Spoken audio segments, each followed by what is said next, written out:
0, put that on, and 0 off.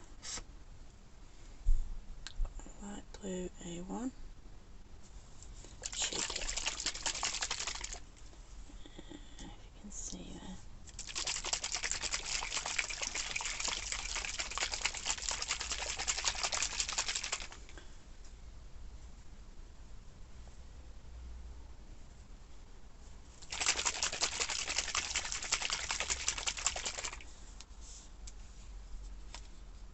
Okay, go for 24 liquid.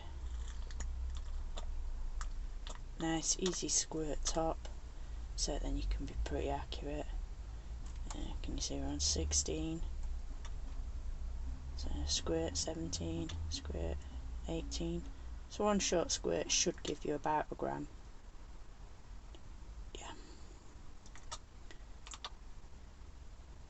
What did I say? 24. And 2, 24.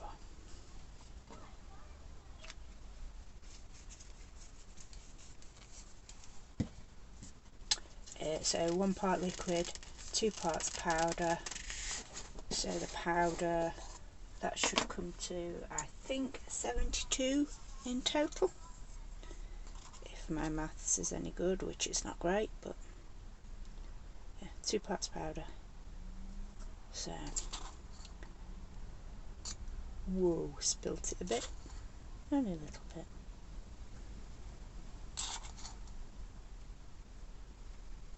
Got around 53,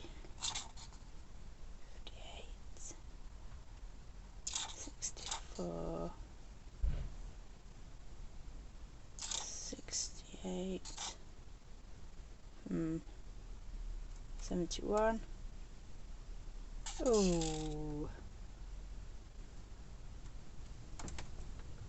no.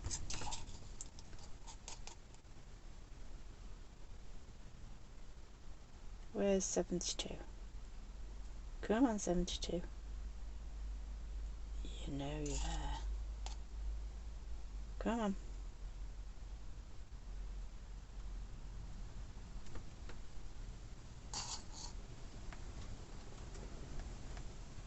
Oh, it's just being awkward now, isn't it? There we go. 72. Is it staying there? Yes, it is. Okay. So, that is 72. So, we'll tip that in there. We'll turn that off and move that to one side. Then I like to use these spatulas, cheap plastic spatula, very bendy, very easy to clean, and means no waste. Just stir it all in. Fast or slow makes no difference. Obviously fast takes less time, but you're basically just looking for a smooth, lump free, all the powder mixed in. Make sure you scrape round the bottom to make sure all the powder is mixed in. But that is one handy thing with pouring the liquid first. It should help the powder not really stick to the base of the cup, whereas if you put the powder in first, which is still acceptable, it can just be a little bit trickier mixing it to make sure it's mixed thoroughly, but not an issue as long as you scrape round properly to make sure it's all mixed in.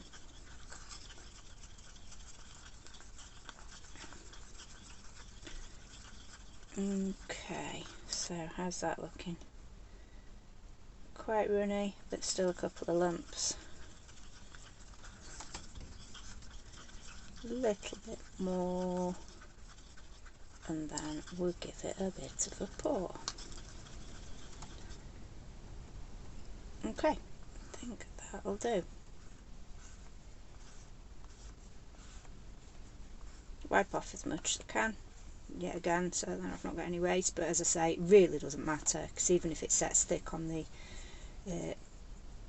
spatula thing, it'll just break off and can be used as texture or interest in a different project. So first of all, just pour a little bit in.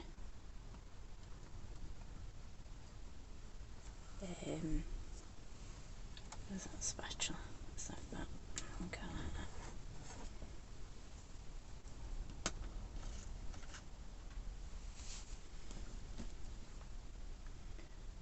that. And then there's a few different techniques that you can use here, whether it's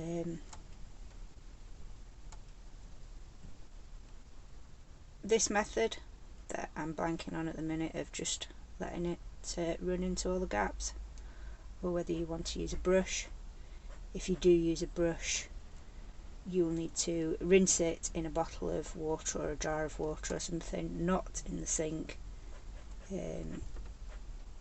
But if you just give it a little bit of a rinse in a bit of water, give it a wipe with a bit of tissue, your brush will last a while.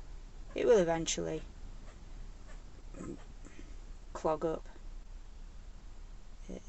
but you can get a fair bit of use out of it. This helps it just, like all the bubbles, helps the bubbles not be on the surface, so that then you get a perfect finish. Let's just help that into those bits a little bit. It will find its own way the more you pour it in. You can do it in one pour, but you are more likely to get a few bubbles trapped in the surface design, in the detail, which if you're wanting a shabby chic rustic look, not an issue at all. But if you are trying to get almost flawless finish to the front of your cast, you may want to take just a little bit more time pouring it in a couple of stages. You have about 10 minutes, depending on the temperature of your room, to do this process. I'm just going to use a brush as well, just to make sure it is all in nice and smooth. Any overspill will easily break off afterwards, or wipe off once it's started setting if you want. It's really not an issue, very easy to clean up. Okay, just dabbing it a bit to make sure I get all the detail in there. It's just one method of doing it. You can just tap the mould instead, and that will work just as well. I'm just going to wipe my brush off. I didn't think of actually bringing a bottle of water with me, which was a bit silly. Oh look, is that some there? Yes, some very dirty water there that I've already used to clean my brush when I had black. Never mind. So I don't know if you can see the bottom there, that's a bit of the A1 that will have come off a previous brush, and as it cures it'll just drain down to the bottom, which then makes it easy for you to just drain away the water afterwards, and you're then left with the bits of A1 that you can either bin safely or use in another project, which is what I like to do. A little bit of tissue to just give it a wipe, just to help it a bit.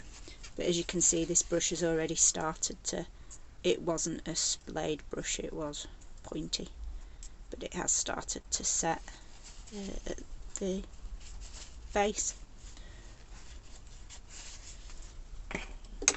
Okay, so your other option was pouring in a bit and giving it a little bit of a pour bang like that, which then helps any of the bubbles that at the minute are at the bottom, but obviously when it's cast they'll be at the top of the surface. It helps them rise. So a little bit of a tap like that, and then pour some more.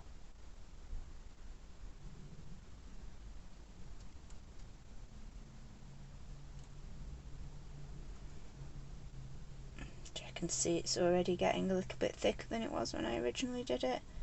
I spent a little bit longer than I would do. It's still fine, it's still pouring freely. I may have mixed just a tiny bit too much as well there.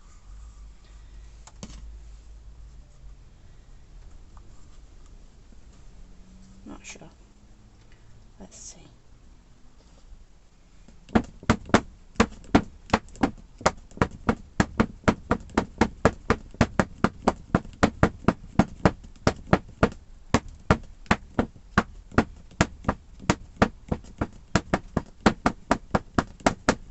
Depending on the detail of the mould, you don't always have to go totally flush with the top of the design, but the deeper it is, the more sturdy it will be.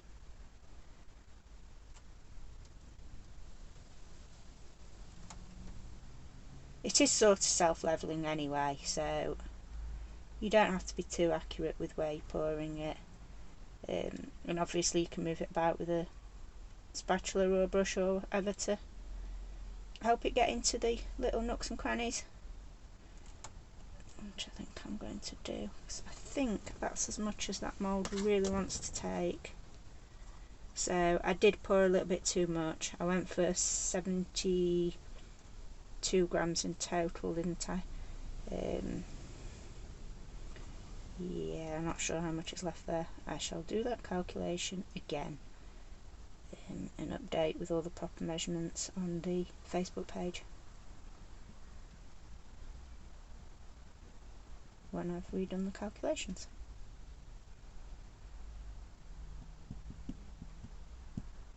Which I have been trying to keep track of all the amounts for each of the Zuri moulds, and you can find them on either Zuri Mould Europe Facebook page or the A1 Creatives Facebook page.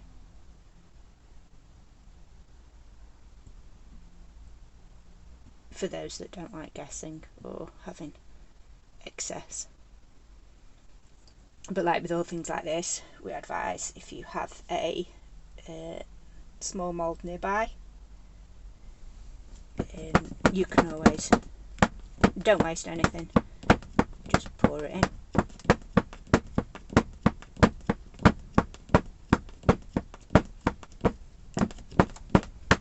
A bit more of a tap to make sure all the bubbles have come out, that there's not trapped. See one trying to come out there. And then I will leave this to cure. It's quite cold out here today, so I'll probably leave this more like an hour, so then I don't break her leg off. But it's not too delicate, she should be alright, and she could be taken out maybe in 45 minutes. But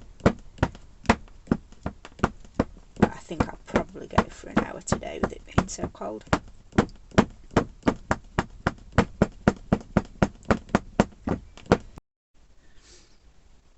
Okay, just twisted a bit of wire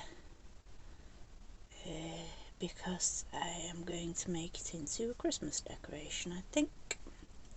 So, bit of wire, bit of jewellery wire, I think. Twisted it around some pliers to make a loop, and then I think I'll go for about there. It has started to set a bit, so that's going to make it a little bit easier. It'll hopefully not then sink all the way through. Oops, it daisy. culled it out.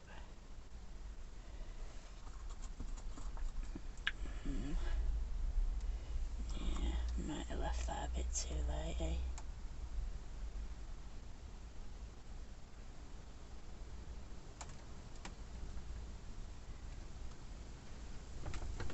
But I can always sort that out after, if need be.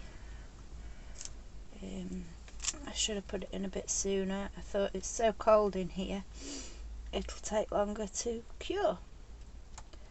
But it's actually curing quicker than I thought.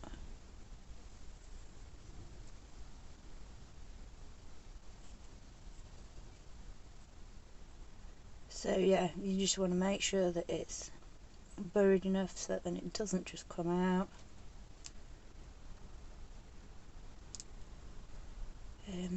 If it was a little bit more wet, I would have used a skewer or paintbrush or something just through it to then rest across the cast.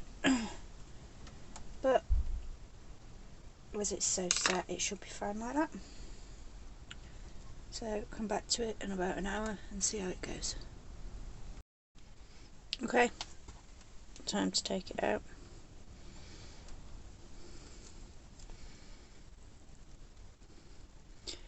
Just ease it away gently.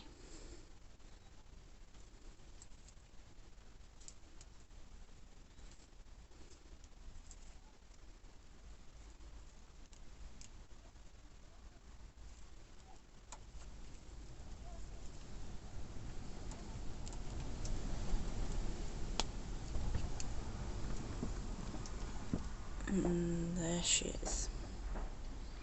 A bit of overspill, but that'll just pull off easily like that.